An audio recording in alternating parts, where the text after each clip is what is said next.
Baik, selamat pagi kepada Pak Teddy Chandra selaku dosen mata kuliah Statistika Bisnis atau bisa saya ucapkan selamat sore apabila sesuai dengan jam saya mengerjakan. Pada hari ini saya ingin menjelaskan mengenai cara saya mengolah data yang telah diberikan menggunakan aplikasi SPSS dan juga hasil daripada data SPSS ini sendiri. Tanpa lama-lama lagi, langsung saja kita mulai. Nah, sebelumnya data ini sudah saya copy dari Excel yang Bapak berikan sebanyak 20 data. Kemudian kita perlu mengganti namanya menjadi CR, DAR, dan juga ROA, serta saya mengganti angka desimalnya sebanyak 4 untuk mempermudah saja dalam membaca data-datanya. Kemudian kita kembali lagi dan memilih Analyze, kemudian pilih Regression dan menu linear. Di sini kita perlu memasukkan CR dan DAR ke kolom independen, sedangkan ROA di kolom dependen. Kemudian juga mengotak-atik di bagian statistik, plot, dan juga save. Nah, kita masuk dulu yang statistik deh. Statistik kita hanya perlu mencetak beberapa kotak seperti video di depan yang telah saya tampilkan ini dan memilih all cases di case wise-nya. Kemudian di plots, kita perlu memasukkan ZPRED ini ke bagian X. Caranya diklik, kemudian diklik panah menuju angka X dan nyesat lagi ke angka Y. Kemudian normal probability plot. Di continue. Untuk menu save, kita hanya perlu menekan unstandardized di menu residual saja. Kemudian continue dan di-OK-kan. Nah, setelah itu kita akan mendapatkan output seperti ini.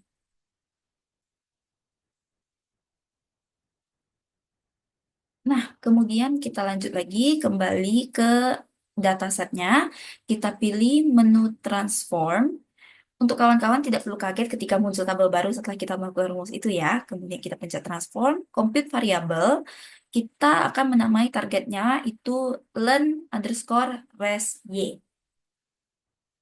Kemudian di function groupnya ada pilihan aritmatik. Kita akan pilih aritmatik, pilih ln, diklik 2 kali, dan unstandardized diklik 2 kali, pangkat 2 dengan logo bintang dan angka 2. Kemudian di OK kan.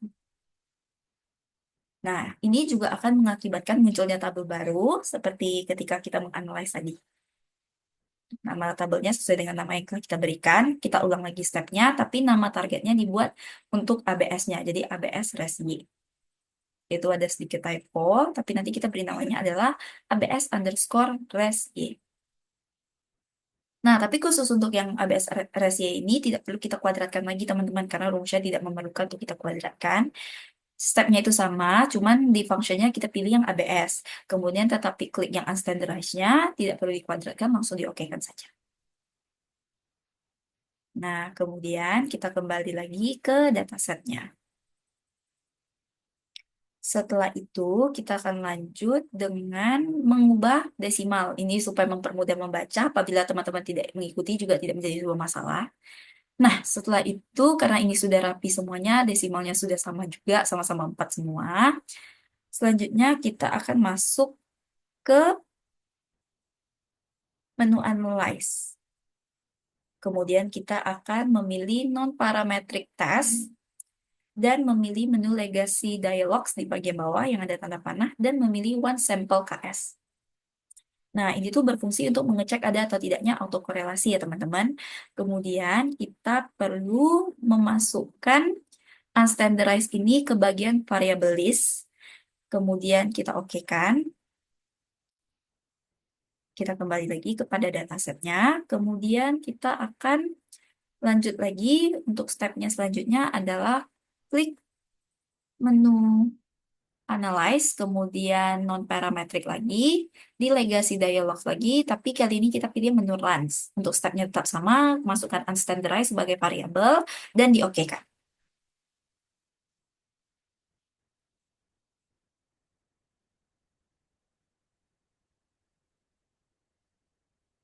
Nah, selanjutnya kita akan melakukan uji part dan juga Glaser. Yang perlu kita lakukan adalah di regression lagi ke menu linear.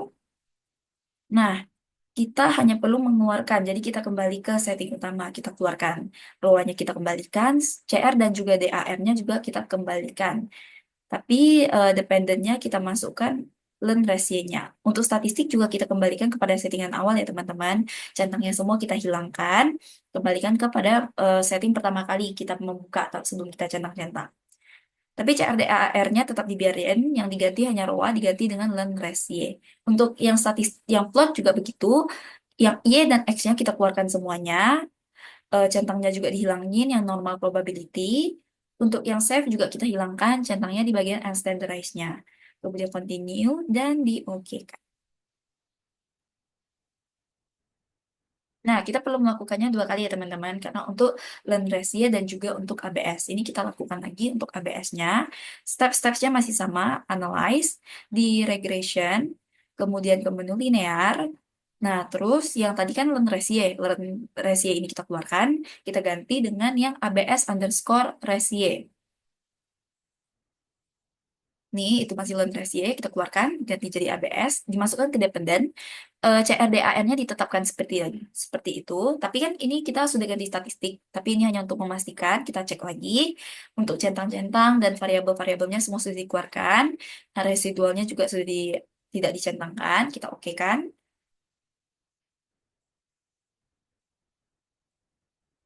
Nah, untuk penggunaan aplikasi SPSS-nya itu hanya berakhir sampai di sini. Nah, tapi teman-teman, kita juga perlu menyimpan. Ini adalah hasil output daripada semua rumus-rumus yang sudah kita input, semua angka-angka, dan semua perhitungan berdasarkan data.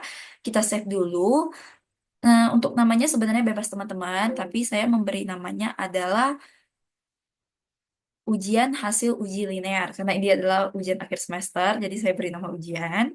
Kemudian kita dapat mengekspornya dalam bentuk Word, tinggal dipilih file, kemudian pilih menu ekspor. Nah, itu formatnya saya pilih format Word, untuk namanya tidak saya ganti ya, hasil uji linear. Kemudian saya okekan. Nah, saya replace file saya yang lama untuk ketika saya menguji coba, ini adalah ganti yang barunya. Nah, ini adalah hasil dari semua yang kita kerjakan, dan kita dapat mengecek bahwa filenya itu tersimpan, teman-teman, untuk yang hasil uji linearnya. Tuh, dapat kita search hasil uji linear. Nah, tuh dimunculkan. Yang saya kerjakan di tanggal 30 bulan 11, file paling atas. Itu kenapa modified, karena saya meng-replace file yang lama.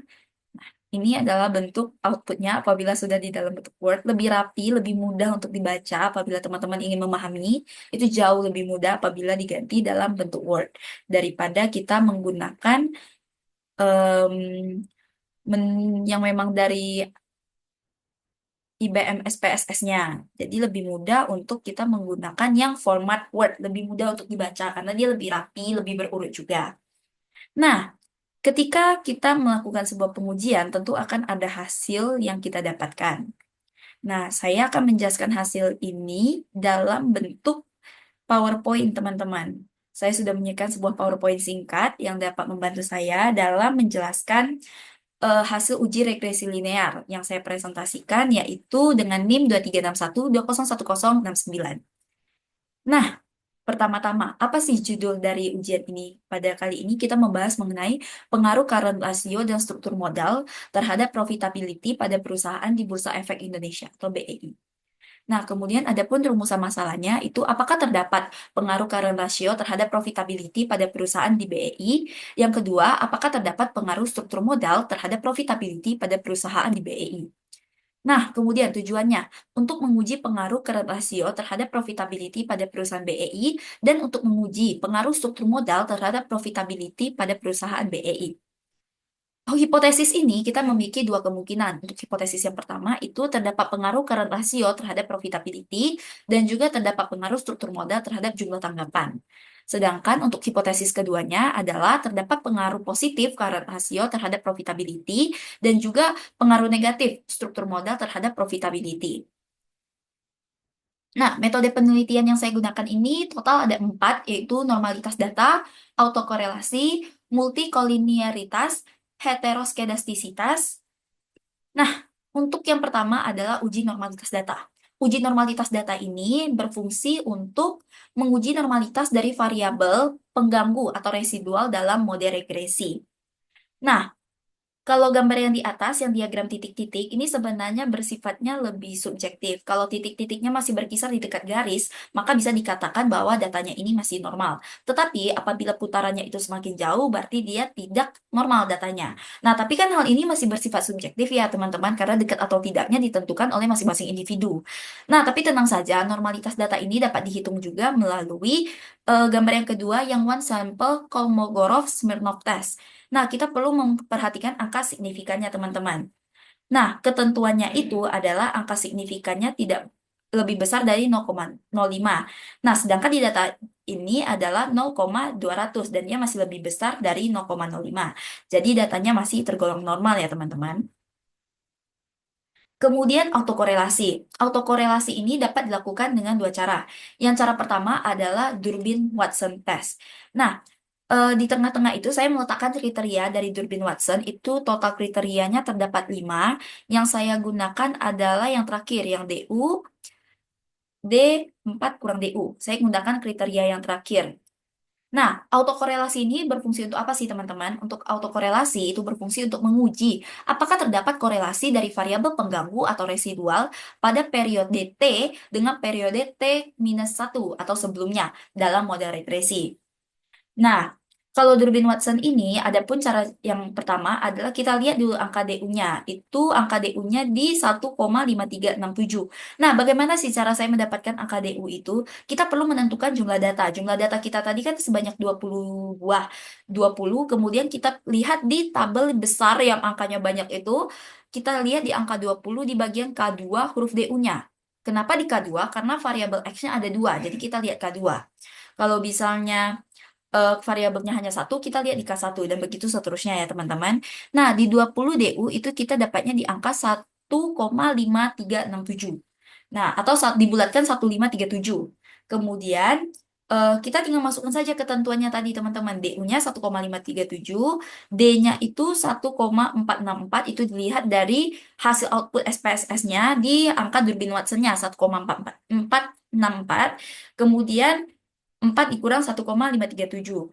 Nah, sehingga bisa disimpulkan kalau eh, format akhirnya itu tidak sesuai dengan kriteria, sehingga terdapat autokorelasi. Nah, cara kedua menentukan autokorelasi adalah dengan uji rantes. Nah, syarat untuk tidak autokorelasi adalah angka signifikannya lebih besar dari 0,05.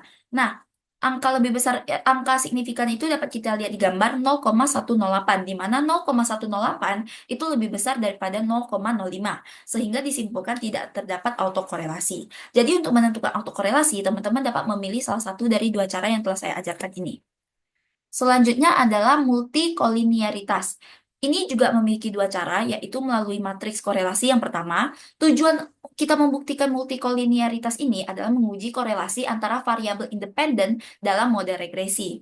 Syarat terdapat multikolinearitas ini adalah korelitas antara DAR dan CR tidak boleh lebih dari 0,9. Sedangkan angka CR dan DAR sama-sama terletak di 0,352, sehingga 0,352 memiliki angka lebih besar dari 0,9, sehingga dapat disimpulkan tidak terdapat multikolinearitas. Untuk nama ujiannya sangat susah, teman-teman, jadi agak kebelit, maaf ya. Kemudian cara kedua adalah cara uji fifth. Nah, untuk uji fifth syaratnya itu angka fifth-nya itu harus lebih kecil dari 10. Nah, di angka fifth ini kita dapatnya di 1,142, teman-teman. Jadi 1,142 masih lebih kecil dari 10, sehingga disimpulkan tidak terdapat multikolinearitasnya. Selanjutnya, kita akan masuk ke uji heteros. Nah, untuk uji heteros ini kita fungsinya itu, nah, untuk uji heteros itu memiliki syarat yaitu angka signifikannya lebih besar dari 0,05. Kita dapat perhatikan satu-satu ya. Untuk angka signifikan di bagian CR itu terletak di 0,798, sedangkan DAR 0,669. Nah, kedua angka ini lebih besar dari 0,05, sehingga disimpulkan dua-duanya tidak terdapat heteroskedastisitasnya. Nah, Uji heteroskedastisitas yang kedua adalah melalui uji Glasser, teman-teman. Nah, uji Glasser ini syaratnya adalah angka signifikan tidak lebih besar dari 0,05. Kemudian untuk CR-nya adalah 0,723 dan DAR-nya 0,597. Kedua-duanya masih sama-sama lebih besar dari 0,05 sehingga teruji tidak terdapat heteroskedastisitas. Nah, kemudian kita masuk ke bagian uji model. Uji model ini dapat dilakukan dengan melihat dua. Cara pertamanya itu adalah gambar yang di atas. Dengan syarat angka signifikan harus lebih kecil dari 0,05. Nah, untuk angkanya itu adalah 0,000 sehingga artinya variabel CR dan DAR secara bersama mempunyai pengaruh yang signifikan terhadap variabel ROA sehingga bisa dikatakan adalah model regresi yang sangat bagus ya teman-teman. Kemudian cara kedua ini kita lihat dari angka R square-nya teman-teman yaitu 0,886. Itu sebenarnya bisa ditentukan dari dua, baik itu R square atau adjusted R square. Nah, kita menggunakan R square karena variabel X kita lebih dari 2. Sedangkan kita pakai adjusted R square itu apabila variabel X kita cuma 2. Sehingga kita menggunakan yang R square yaitu 0,886 atau 88,6%. Nah, artinya sih apa sih teman-teman 88,6% ini? Artinya, variabel CR dan DAR mempunyai pengaruh terhadap variabel ROA sebesar 0,886 atau 88,6%. Dan sisanya yaitu 11,4% ya, 100 dikurang 88,6 kan hasilnya 11,4%. Dipengaruhi oleh variabel lain. Atau bisa diartikan juga bahwa perubahan-perubahan yang terjadi pada variabel ROA ini harus dijelaskan oleh variabel CR dan DAR secara bersama sebesar 0,886 atau 88,6%. Sedangkan sisanya, yaitu 11,4%, harus dijelaskan oleh variabel lain selain CR dan DAR, sehingga dikatakan model regresi ini bagus. Nah, kemudian yang terakhir kita ada uji hipotesis. Syarat tidak signifikannya adalah angka signifikannya itu lebih besar daripada 0,05. Kita lihat hasilnya ya teman-teman. Untuk CR-nya di 0,123 dan DAR-nya di 0,000. Untuk CR karena lebih besar dari 0,05 sehingga dikatakan tidak signifikan ya teman-teman. Kemudian yang DAR terletak di 0,000 itu saya salah tanda, harusnya dia lebih kecil dari 0,05 sehingga dia dikatakan sebagai hasil yang signifikan. Nah, sekian presentasi serta penjelasan yang dapat saya paparkan pada hari ini. Untuk perhatiannya saya ucapkan terima kasih dan saya memohon maaf apabila ada perkataan saya yang salah ataupun tindakan saya yang menyinggung teman-teman serta guru sekalian. Atas kesempatannya saya ucapkan terima kasih.